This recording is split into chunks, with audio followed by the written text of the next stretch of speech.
What you mean? It's Big Rap Radio. Big Rap Radio. What you mean? It's Big Rap Radio, man. Y'all already know what time it is. I'm here with the legendary Pimpin Ken. It's an honor to be here with you. You know what I'm saying? I see you doing the Hip Hop Fraternity, HHF Radio. You know, so tell us a little bit about that. Well, I'm gonna let them speak on Hip Hop Fraternity. Okay, so the Hip Hop Fraternity was started over a year ago. We just celebrated our 1 year anniversary. We are comprised of about 1,500 to 2,000 members. It grows every day. And we just started HHF Radio as well as the Hip Hop Fraternity magazine. So you can go to hhfradio.com to tune in. And if you want to submit to the brand new magazine that's dropping January 15, 2022, you must go to www.thehiphopfraternity.com/submit. Yeah. And it's an industry networking event, so it's mixed from artists to songwriters, music producers, engineers. We have everything around the board, and we get together and we form an organization of positivity, respect, love, and I messed up. Peace. Sorry. Peace is our core values. Right. And respect is a big one, huh? Mm-hmm. Hey, you big on respect, ain't you? Yeah. Well, I mean, that's one of our things: love, peace, and respect. When you respect your brother, it's hard for you to reject your brother. You know what I mean? You got to give respect from the, I call it check up from the neck up. Right. So you want to give respect from the neck up to the, from the check up from the neck up. So that's one of the most important things. I believe that when we look at countries, you look at nations, you look at why these people don't go to war because of respect. They respect each other's folkways and mores, each other's principles, each other's morals. It's different cultures. We've been culturated different in America, so we have different perspectives. However, we respect the Muslims over there in Saudi Arabia. We respect the Jews over there in Israel. We respect the Russians over in Russia. We respect the Chinese over in China. So respect makes the world go around. Mm-hmm. And respect is a big thing in pimping too, right? Well, pimping is like, it's a world within itself, because when you think about the game, you think about the different, rules and regulations of it. It's totally asymmetrical to anything that's going on in the real world. It's just like, it's not even, really, comparable.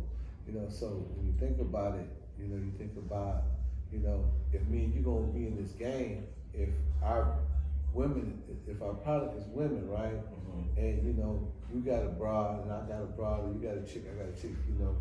And the premises of the game is, if I knock you for your broad, which means if I steal your woman, then you got to accept that. So it's gonna take a certain level of respect.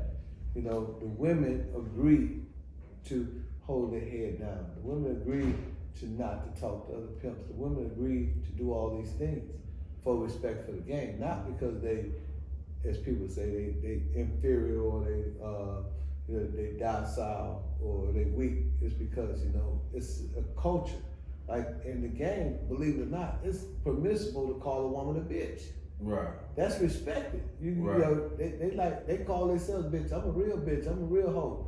But if somebody else calls somebody that, that's offensive, right? Mm-hmm. In the game, if you take my girl, then that's acceptable. But if I holler at your wife, you're gonna try to kill me. Right. You see what I'm saying? Mm-hmm. And you ain't trying to hear it. Like, man, dude, you disrespecting me. Where in the game, we got to accept it. So that's respect for the game. And I think that it's no game like that game. You know what I mean? That's why, a lot of people, I tell people, man, I don't wish the game on nobody, because, it's a lot of tricks and trades to the game. It's a lot of things that happen, that you got to be strong-minded to be able to ascertain. You know what I mean? Because this is really serious business. And since you pimped a long time, but now we see you transferring into music now.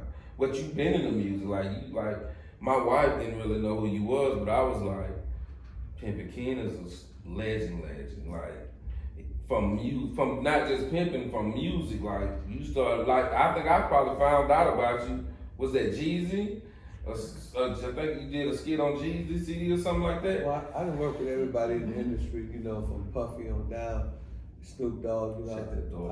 I done been on all these guys' albums, you know, I done work with all these guys, and like I said, you know, I often make the analogy that, you know, I got like maybe 6 or 7 plaques with Lil Jon, 2 plaques with Jermaine Dupri, 2 plaques with Loon and Puffy. I got With Loon and Puffy? Yeah, Loon and Shout out Puffy. Loon. Loon's one of my a favorites. double plaque with the UGK album. I got about 4 or 5 gold plaques with Pimp C. I got a gold plaque with Bun B. I got 2 plaques with Too Short. You know, I mean, I got a plaque with Jermaine Dupri. I got a gold plaque with him. I mean, a gold plaque with Pastor Troy. You know, the list goes down and down. How did you start getting into that music? Like, Well, the artists would reach out for you Well, talking. you know, my first initiation was one of my partners. You know, one of my little homies. He wanted to be a pimp. He was wanted to be / music artist as well. So we went to his studio, and that was the first time I ever did an intro. My little homie Diesel, may he rest in peace, from the East Side.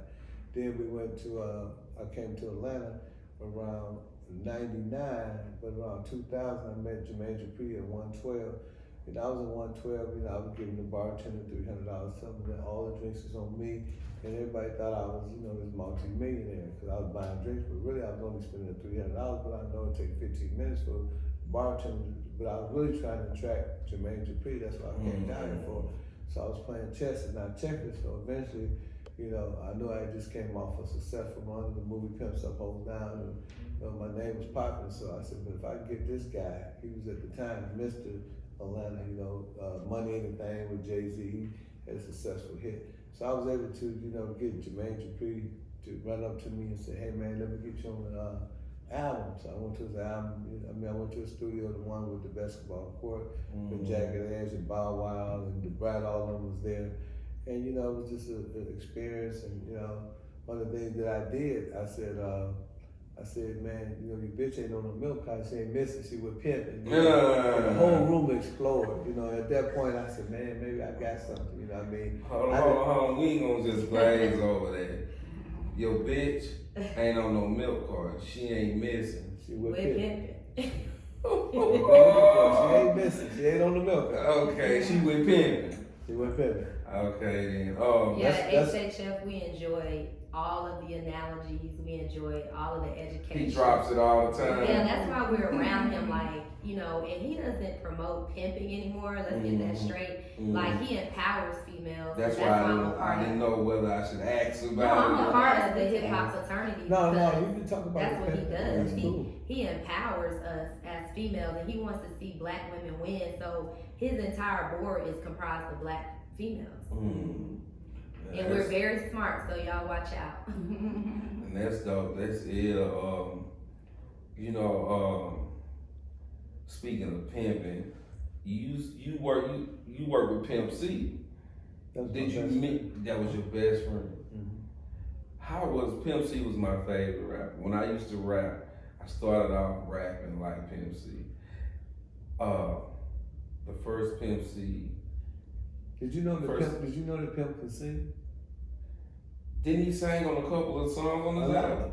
A lot of the masterpiece songs that you hear people singing, that was Pimp C. You know? No, I didn't know that. That Pimp C can sing. He also can play most instruments. He was a real artist. He was an artist. Right. And a lot of those beats he made. A lot of people didn't realize he was an engineer. And he's a producer. The bass line, the producer, the bass lines and the organs and all that. And I used to sit up in the studio with Pimp C. We just listened to the Isley Brothers, the Temptations. He just listened to all his music, and then he used to modernize it, just like that one song, the video. What's that called? The video of Outkast, Players Anthem. So when you look at Players Anthem, you see him playing the Willie Hutch thing.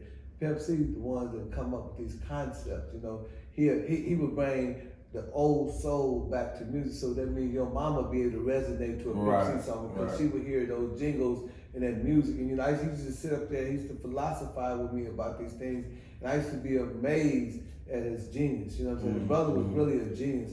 I mean, had it not been for, you know, his little brief excursion with drugs, you know, had it not been, you know, for him, you know, having this, you know, situation with incarceration if he'd have been able to flow and just really be Pimp C, I mean, you would have witnessed one of the greatest musical minds of all times. I mean, he was just hands down one of the coldest dudes that I've ever seen in the music game. And he was my, like, a lot of people don't put him up there in their top favorite rappers. He was my favorite rapper. He's Jay-Z's favorite rapper too. Yeah. That's why Jay-Z had him in the Big Pimpin'. In Big Pimpin', he was the first person to have the cell phones in the video, the flip phones and stuff like that. Pimp C, so he got in jail, and we in LA, in Hollywood. We stayed at the Hollywood Beverly Hills Hotel, and Jay-Z now calling him. You know, they call him. Pimp C, I'm saying, Pimp, you know, I'm saying, that's Jay-Z, man. You know what I'm saying? And Pimp said, man, they got to wait on me, right? So they wait. That almost didn't happen because Pimp C had this philosophy, you know, that a lot of people wanted to take that UGK song. You know what I'm saying? So he was, you know, I mean, there's videos of him talking about this. This ain't me just putting him on the bus, but you know, he said a lot of people wanted to take that UGK song, so he didn't call it rap.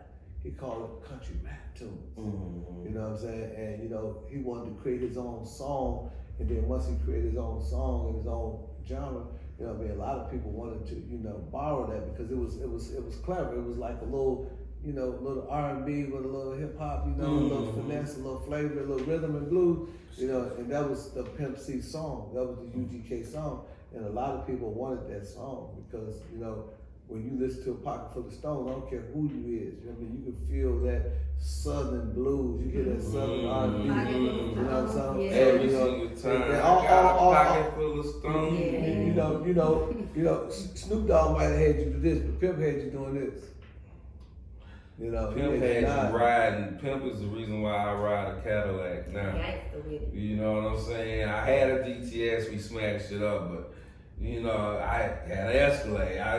Cadillacs and wood grain gripping, fifth wheel. You know, you ain't never met a nigga like Pimp C. How far you come into my room, take off your shit at the door, man. All that. That shit too slow for me. I like foreign, man. I like doing 200 on the I started off with Cadillacs, man, but that shit was too slow, man. Cadillacs. I got to be able to. I started off in a Ford Escort. So a Cadillac. That's I'm like, floating now. Like a Mercedes, man. I'm telling you. But you know, I had every car. I had the Escalade too. You know, I had the Fleetwood, I had the sedan, I had them all. Especially back in my, you know, my quote unquote pimping days. You know, that was the car of choice for pimps. But you know, I'm just a foreign man, you know. I mean, I think. Now I'm a new car guy too. Now, if I buy old school, when I do buy old school, it's gonna already be put together. I ain't gonna go out here and work. Have you had a Rolls Royce? I don't think I've ever seen a Rolls Royce. Maybe once or twice when I was watching cars. That's an awesome vehicle, man. Yeah. Barely know some awesome vehicles. You know what I'm saying? Once you become very rich, very successful, you know what I'm saying? I want you to call me up. I'm gonna take you to my Rolls Royce. Then I want you to get a Rolls Royce. I think you're gonna love it. I appreciate that. You're gonna get right now you're a Cadillac man. Once you get that Rolls Royce, you'll be a Cadillac fan. Well, hey, it's Big Rap Radio, man. Pimpin Ken, Hip Hop Fraternity. We gonna get a deeper interview on you when I come back. Let me say something to you. If y'all wanna join our organization, go to thehiphopfraternity.com. It's a networking organization. We have politicians, we have lawyers, we have A&Rs, we have producers, we have radio personality podcasts. Then we have Topic Tonight.